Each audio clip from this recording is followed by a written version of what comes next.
never slow up. No, I don't take shit. I got no love for the fakeness. Melayani atau mati. Halo cuy, apa kabar nih? Kali ini gue akan menceritakan alur cerita dari film Sitio Diablo 2022. Film ini tuh mengisahkan sebuah perkampungan yang padat penduduk, di mana mereka tuh hidup di bawah garis kemiskinan. Sehingga para penduduk di kampung ini akan melakukan apa aja untuk bertahan hidup. Daripada penasaran, langsung aja lah kita nonton filmnya ya cuy. Sitio Diablo adalah sebuah perkampungan kumuh padat penduduk yang semua penduduknya tuh hidup di bawah garis kemiskinan. Bisa dilihat nih ya, banyak bocil-bocil yang hidup dengan sangat miris. Ini adalah geng yang bernama Illustrado. Geng ini dipimpin oleh pria bernama Bullet. Hari ini mereka didatangi oleh geng sebelah yang bernama Aztec. Pemimpin mereka bernama Tris mengajak Illustrados untuk bersatu meruntuhkan geng terkuat di kampung ini bernama Diablo. Akhirnya, Illustrados dan Aztec pun bersatu. Mereka berdua akan melawan geng terkuat di kampung ini yaitu Diablo yang dipimpin oleh pria bernama Tonic. Namun tiba-tiba muncullah seorang gadis yang lucu dan mengembaskan bernama Aina. Aina adalah pacarnya Bullet dan adik kandungnya Tonic. Namun, Aina sudah telat. Baku hantam pun pecah. Mereka tidak mengenal lawan dan kawan langsung membabi buta. Kita pun dibawa flashback ke masa kecilnya Aina. Ini adalah Aina kecil. Sedari kecil, Aina harus melihat bagaimana kehidupan kerasnya di Sitio Diablo ini. Hanya yang kuatlah yang bisa bertahan. Jika kalian lemah, maka kalian hanya berakhir di sungai. Iya cuy, maksudnya dibuang gitu aja cuy di sungai. Bantai-membantai di sini adalah hal yang biasa. Pertumpahan darah, kekerasan sudah makanan sehari-hari di dalam Sitio Diablo ini. Singkat cerita, di malam ini ada seorang pejabat yang ingin berkampanye di kampung ini. Tidak semudah itu, pejabat ini pun harus membayar uang keamanan sebagai tiket masuk jika ingin berkampanye di kampung ini. Ini adalah Pak Mandangal, seorang pejabat yang ingin mencalonkan diri sebagai wali kota. Senyum sumringah sambil menebar janji perubahan ke arah yang lebih baik, udah pasti deh terucap dari mulutnya. Tapi di sisi lain pastinya juga ada politik uang, suap menyuap agar warga Sitio Diablo memilih Pak Mandangal di pemilu nanti. Pemilu Filipina ya cuy pastinya.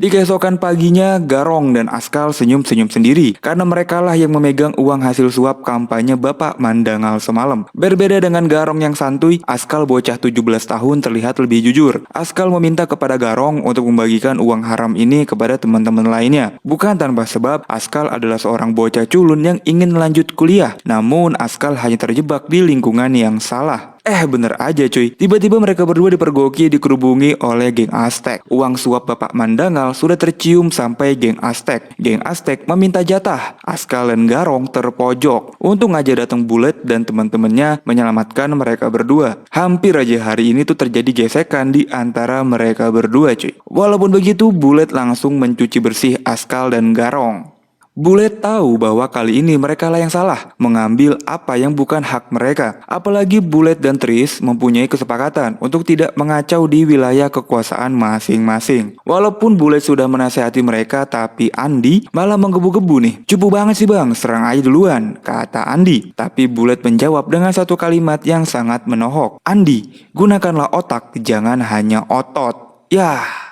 Mau gak mau karena kejadian ini, Bullet pun harus bicara empat mata dengan Tris untuk menghindari bentrokan yang lebih parah lagi. Tapi sebelum itu, Bullet pun olahraga dulu bersama Aina. Di saat anggota geng sudah bubar, kesempatan ini tuh gak disia-siakan sama Bullet untuk berkeringat bersama pacar tercinta. Lega katanya Bullet. Di sisi lain ada seorang pria yang sedang habis mencuci burung bersama seorang gadis. Dan tiba-tiba datanglah Andi yang langsung menghabisi pria ini. Aduh Andi, kan udah dibilangin sama Bullet jangan main sendiri. Kelakuan emak-emak di Sitio Diablo juga gak kalah garang. Emak-emak bermata satu ini dengan santai menenteng golok dan mengajak baku hantam tetangganya. Bukan main. Ini adalah ibunya Aina. Jadi bapaknya Aina itu pendiri dari perkampungan ini cuy. Setelah bapaknya meninggal, Sitio Diablo dipimpin oleh abangnya Aina yang bernama Tonic. Selama dipimpin Tonic, kehidupan warga Diablo sangat sejahtera. Kenapa? Karena Tonic menjalankan bisnis narkoboy. Selain itu, Tonic juga jadi pembunuh bayaran. Sampai pada akhirnya Tonic pun ditangkap kepolisian. Nah, emaknya Aina ini nggak setuju kalau Aina berpacaran sama Bullet. Emaknya Aina ini ingin terus mempertahankan perkampungan Sitio Diablo karena mereka lah pendiri dari perkampungan ini cuy.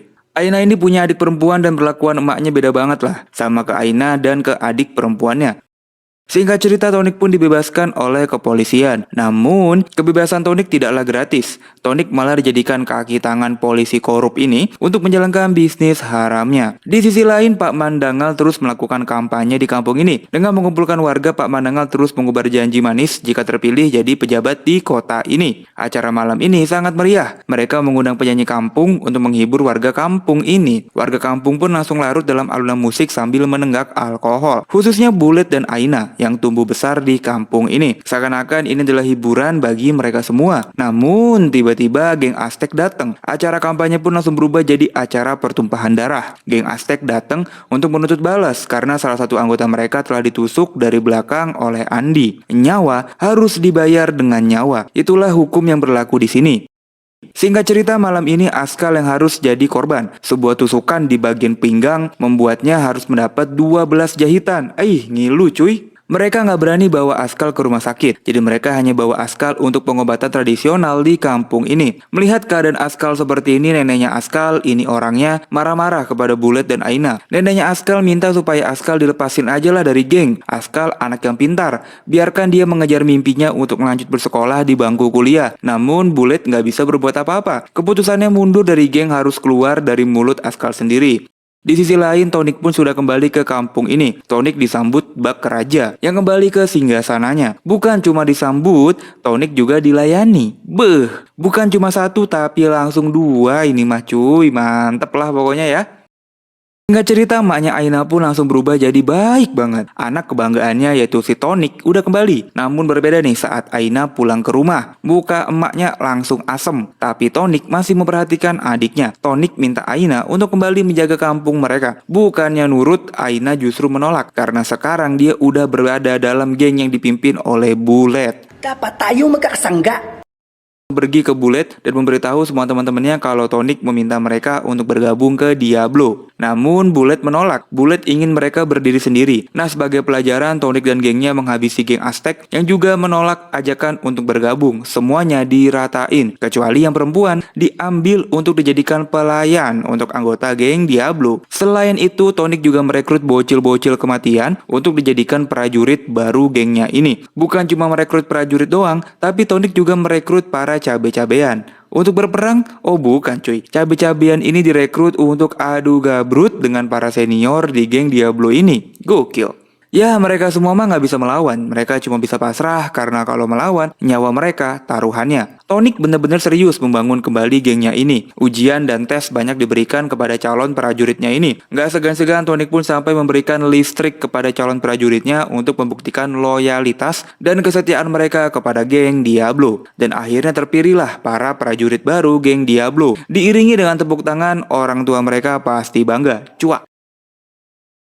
Aina dan Bulet diundang untuk makan siang bersama Tonik. Disinilah Tonik menceritakan rencananya. Jadi Tonik dapat suplai narkoba dari polisi korup yang membebaskannya. Tonik pun ingin Aina dan Bulet membantunya untuk menyalurkan narkoba ke wilayah yang lebih luas lagi. Sudah pasti mereka mendapatkan uang yang sangat banyak. Bukan setuju tapi Bulet malah menolak. Bulet justru mengejek Tonik yang sekarang kok malah jadi budak dari polisi korup. Tapi beda nih sama Aina yang merasa bahwa mereka nih harus berdiskusi dulu sama teman-teman di dalam gengnya. Nah, ini cuy yang maksud gua tadi. Tonik jadi budak polisi korup yang harus menyetor uang hasil jualan narkoboy secara rutin. Gokil ya. Sabi mo okay na. Selain Bulet pun mengumpulkan teman-temannya, membicarakan tawaran dari Tonik untuk kerjasama. Dan di luar nalar, semua teman-temannya Bulet menolak nih bergabung bersama Tonik. Mereka lebih memilih untuk mengikuti apapun keputusannya Bulet. Sedangkan emaknya Aina malah sedang asyik menghitung barang yang baru Tonik dapat dari polusi korup tadi. Emaknya pun memilah-milah mana nih barang yang udah siap diedarkan cuy. Wah, gokil juga nih emak-emak satu ya.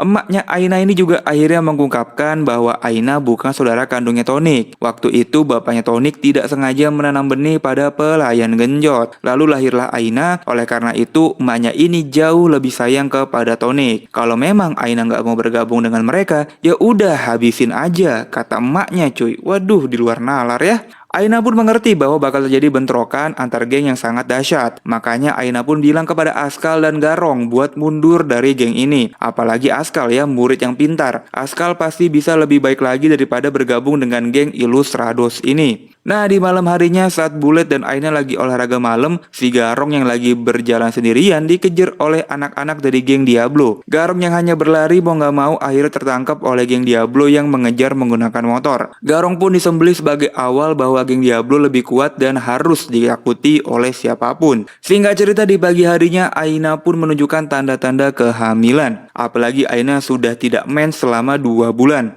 Namun kebahagiaan Aina pun sirna setelah mendapat kabar dari Mako kalau Garong ditemukan di pinggir pantai. Sudah ramai banyak polisi di pinggir pantai. Yang paling mengenaskan, kepala sama badannya Garong terpisah. Bullet pun gak kuat hati melihat wajah Garong, anak buahnya yang harus jadi korban dari kekejaman geng Diablo.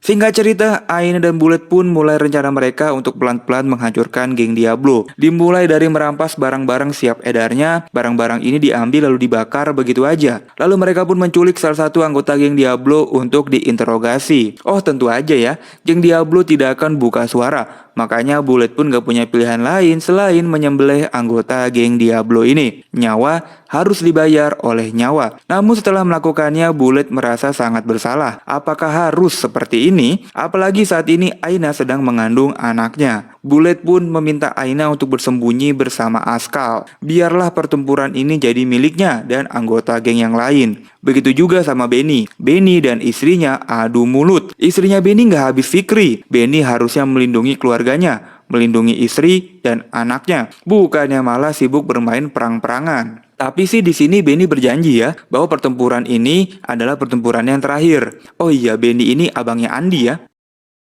Cerita untuk memperkuat geng, Illustrados merekrut anggota geng baru. Inilah para bocil-bocil yang dibawa oleh McCoy. Namun tampaknya Bullet gak puas nih dengan bocil-bocil yang dibawa McCoy. Apalagi bocil yang satu ini ya. Nah, di sisi lain Pak Mandangal secara gencar kampanye kalau dia akan memberantas kemiskinan. Selain kemiskinan, Pak Mandangal juga akan memberantas sarang narkoboy. Demi generasi muda yang lebih baik, Pak Mandangal akan memberantas bisnis narkoboy ini cuy. Padahal dia mah nggak tahu bahwa ada polisi korup yang bermain di belakangnya.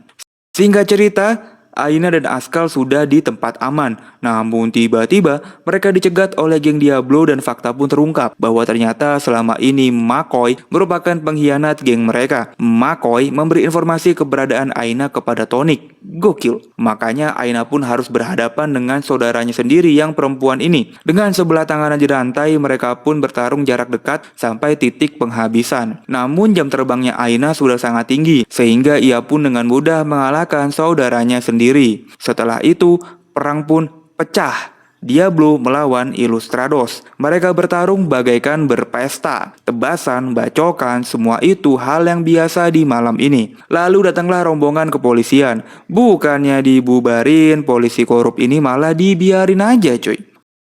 Terakhir pun terjadi antara Tonic melawan Bullet. Dengan bermodalkan parang, mereka pun saling melontarkan kata meremehkan. Memang si Bullet sempat kewalahan di awal, namun Bullet berhasil comeback dengan gerakan jarak dekat. Setelah aman, polisi pun datang nih buat bersih-bersih. Yang masih hidup ya dihabisi. Gokil ya cuy, polisi Filipina di luar nalar. Sedangkan Bullet pun harus selesai didor dari belakang oleh anak buah Diablo yang masih hidup. Sehingga hanya Aina lah yang bisa selamat dari pertumpahan darah ini. Dengan berlinang air mata dan kesedihan, Aina pun harus pergi meninggalkan kampungnya, meninggalkan keluarganya, dan meninggalkan kakaknya yang udah tewas. Maging Reyna akong dito lang din ako magiging. Di akhir film, Bapak Mandangal terpilih nih jadi wali kota. Ia pun segera menyuruh polisi untuk membersihkan kampung Diablo. Bapak Mandangal ini nggak tahu kalau ini ya polisi korup. Makanya polisi ini mah tersenyum aja pas disuruh membersihkan kampung itu. Polisi ini kembali ke mobilnya. Dan tiba-tiba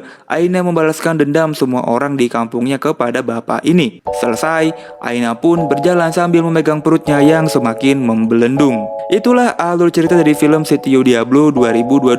Film ini tuh mengajarkan kita bahwa pertikaian itu ya cuma sia-sia. Kata pepatah, kalah jadi abu, menang jadi arang.